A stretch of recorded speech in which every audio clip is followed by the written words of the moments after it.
Reciban un cariñoso saludo en nombre de la primera iglesia presbiteriana hispana en la ciudad de Miami y un servidor, el reverendo José Manuel Capella Prats, pastor. Hoy nos acercamos a la Escritura Sagrada en el Evangelio según Marcos, el capítulo 11, los versos 1 hasta el verso 11, en la traducción de la Biblia Reina Valera contemporánea. Recibimos la palabra de Dios así. Cuando ya estaban cerca de Jerusalén, Betfagé y Betania, y frente al monte de los olivos, Jesús envió a 2 de sus discípulos y les dijo: «Vayan a la aldea que tienen ante ustedes. Al entrar en ella, van a encontrar atado un burrito sobre el cual nadie ha montado. Desátenlo y tráiganlo acá. Si alguien les pregunta ¿por qué hacen esto?, respondan que el Señor lo necesita y que muy pronto lo devolverá». Los discípulos fueron y en la calle, junto a una puerta, encontraron al burrito atado. Lo desataron. Algunos de los que estaban allí les preguntaron: «¿Qué hacen? ¿Por qué están desatando al burrito?». Ellos les respondieron lo que Jesús les había dicho y los dejaron desatarlo. Ellos entonces llevaron a Jesús el burrito, sobre el que echaron sus mantos, y luego Jesús se montó sobre él. Por el camino, muchos tendían también sus mantos, mientras que otros tendían ramas que habían cortado en el campo. Tanto los que iban delante como los que iban detrás gritaban: «¡Hosana! Bendito el que viene en el nombre del Señor, bendito el reino de nuestro Padre David, ¡Hosana en las alturas!». Jesús entró en Jerusalén y se dirigió al templo. Después de mirar todo a su alrededor, se fue a Betania con los 12, pues ya estaba anocheciendo. Palabra de Dios. Hoy llegamos al comienzo de la Semana Santa. La Cuaresma nos ha estado preparando para este momento. A lo largo del camino, desde diversos acercamientos, hemos considerado implicaciones del llamado de Jesús al discipulado. Hemos visto que Jesús no anda llamando fans que lo admiren, sino discípulas y discípulos dispuestos a aprender de Él y poner en práctica lo aprendido. Hemos visto que su convocatoria carece de atractivos y lustrosas ofertas. De hecho, su invitación va en contra de la corriente de este mundo, esa misma que nos arrastra a vivir priorizando la autocomplacencia y gratificación. «Si alguno», dijo el Señor, «quiere seguirme, niéguese a sí mismo, tome su cruz y sígame». En la prédica y práctica de Jesús observamos el choque de 2 reinos, 2 vertientes de vida incompatibles entre sí: el reino de Dios y los reinos de este mundo, manifestados en los poderes económicos, políticos y religiosos que limitan y oprimen la plenitud de la vida humana personal y colectiva. Ese choque se hace aún más evidente con la llegada de Jesús a Jerusalén, en el comienzo de lo que sería la última semana de su vida terrenal. Su entrada a Jerusalén es testificada en los 4 evangelios. Como suele suceder, cuando un mismo evento es reseñado en diversas fuentes, se mezclan los detalles en la memoria colectiva de tal manera que perdemos de vista las particularidades de cada versión. En términos generales, sabemos que Jesús entró a Jerusalén montado en un burro, acompañado de sus discípulos, y un grupo de gente lo aclamaba mientras llegaba. Hay detalles que varían entre las narraciones, como por ejemplo, la cantidad de burros. Mateo menciona 2. O el tipo de ramas. Solamente Juan habla de ramas de palma. Esos puntos son menores y no afectan el corazón de la narración.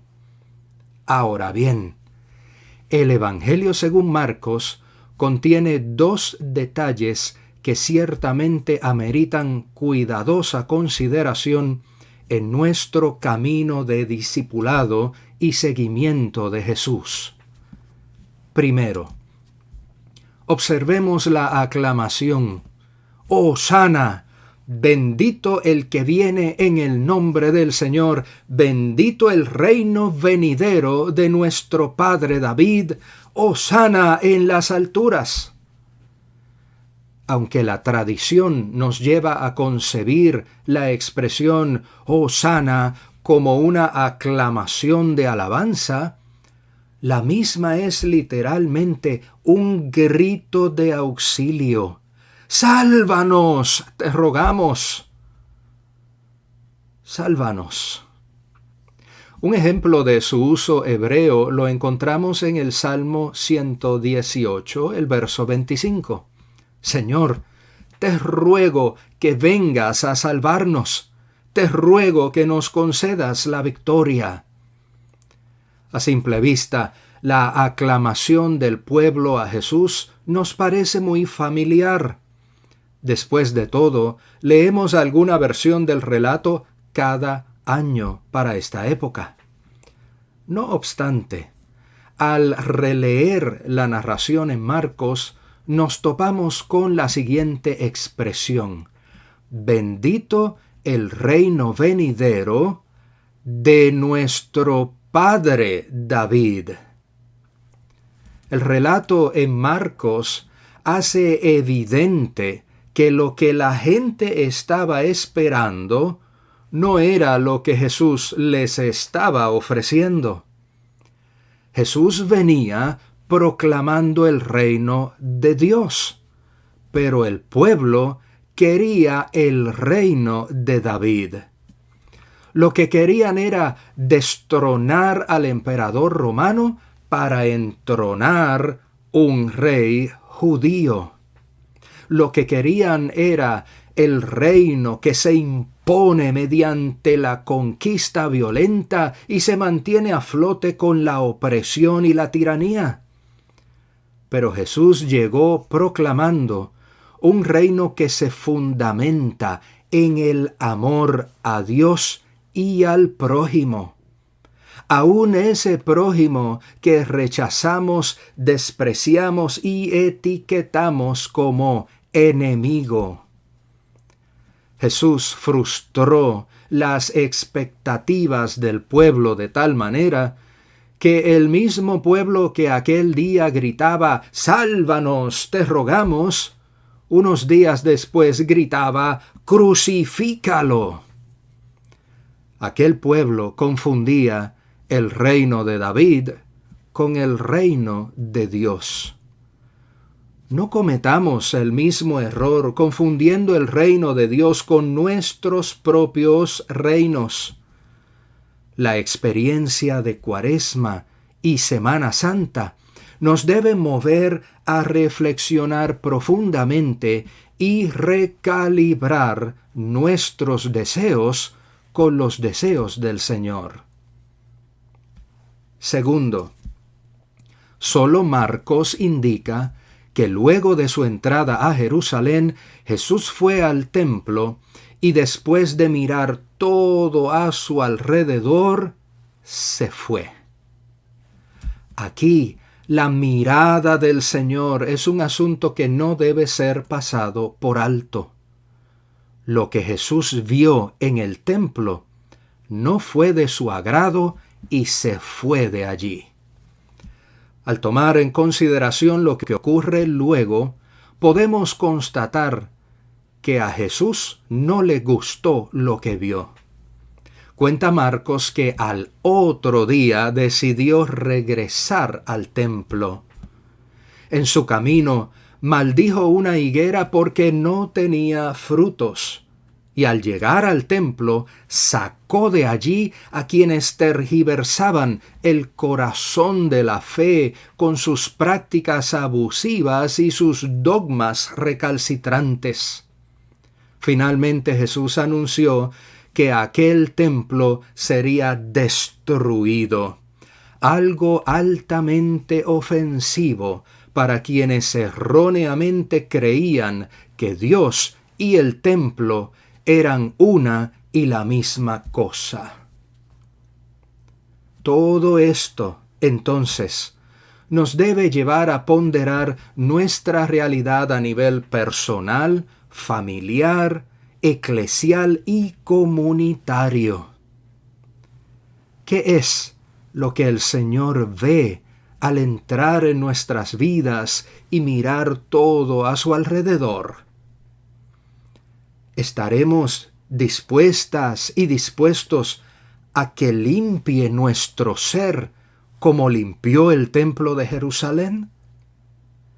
¿Estaremos abiertos a que vuelque nuestras vidas como volcó las mesas y las sillas allí?